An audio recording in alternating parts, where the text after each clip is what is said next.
ถ้าเขาต้องตัดขาแล้วครอบครัวเขาล่ะครับเขาเป็นคนหาเลี้ยงครอบครัวถ้าเขาล้มไปไม่ใช่แค่เขาคนเดียวนะครับมันล้มทั้งครอบครัวสงสารเขานะครับเขาไม่มีเราก็รู้ถ้าไม่ตัดเขาก็ตายแต่ถ้าตัดรายได้เขาก็หายไปแล้วใครจะดูแลครอบครัวเขาล่ะเศร้านะ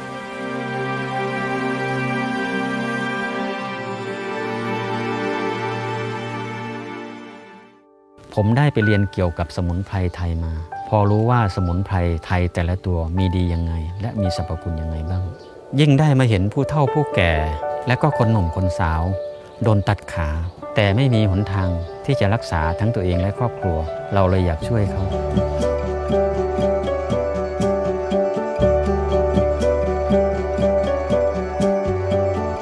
แรกๆเราก็ได้ตะเวนไปหาพระตามวัดไกลๆที่บ้านนอกไปดูว่าอาการอาพาธของท่านเป็นอะไรสมุนไพรที่เรานำไปเนี่ยจะพอช่วยท่านได้ไหมพอท่านได้ฉันได้ใช้สมุนไพรของเราเนี่ยอาการอาพาธท่านก็ดีขึ้นท่านก็เลยบอกต่อกับลูกศิษย์ลูกหาสุดท้ายก็มีคนเริ่มรู้จักเราก็ดีใจและยังทำให้ผมรู้สึกดีมากเพราะพ่อของผมเคยบอกไว้ว่าเรามีพอแล้วเราก็ควรต้องแบ่งปันผมป่วยเป็น1โรคหัวใจ2เป็นเกล็ดเลือดต่ำ3ก็เป็นเบาหวานที่เบาหวานนี่เบาหวานอาการหนักจนคือเลือดอยู่ที่เกล็ดสีแดงตลอดลูกชายก็เป็นเบาหวานแล้วก็เป็นหนักมากเป็นหนักจนขนาดว่าเปื่อยแล้วก็ผอมจนเมียทิ้งพูดง่ายๆในเวลานั้นที่ผมเห็นลูกนะก็คือมันเหมือนกับมันไม่รู้จะอะไรมาพูดเพราะว่าถามว่ากินยาโรงพยาบาลไหมกิน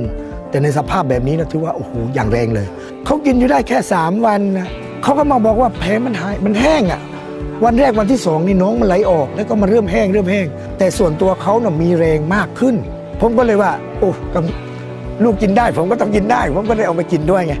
เป็นเกี่ยวกับข้ออักเสบแล้วก็บางครั้งคือผมจะเดินไม่ได้บางครั้งก็คลานเหมือนจะไม่ได้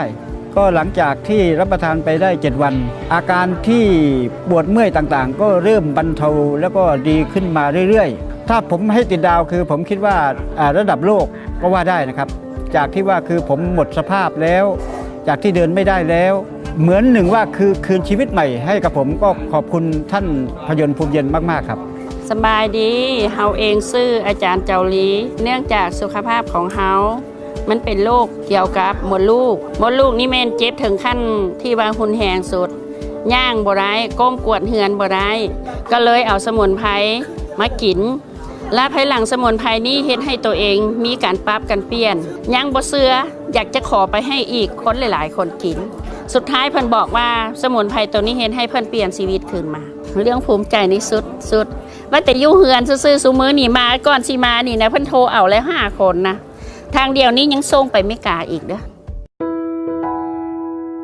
ทุกวันนี้ผมก็แบ่งกำไรส่วนหนึ่งของธุรกิจเพื่อมารักษาคนป่วยที่ด้อยโอกาสแล้วผมก็คิดต่อไปว่าถ้าผมมีกำลังมากพอกว่านี้อยากจะสร้างศูนย์รักษาผู้ป่วยที่ขาดโอกาสให้มีความสะดวกความพร้อมมากกว่านี้ผมจะช่วยหมดเลยนะไม่ว่าจะเป็นพี่น้องไทยเขมรลาวพม่าหรือประเทศไหนก็จะช่วยไม่ได้แบ่งทุกคนก็คือคนเหมือนกันต้นทุนชีวิตไม่เท่ากันวันนี้เราพอมีช่วยเหลือกันไปก็แบ่งกันไปเพราะเราคือเพื่อนพี่น้องร่วมโลกเดียวกัน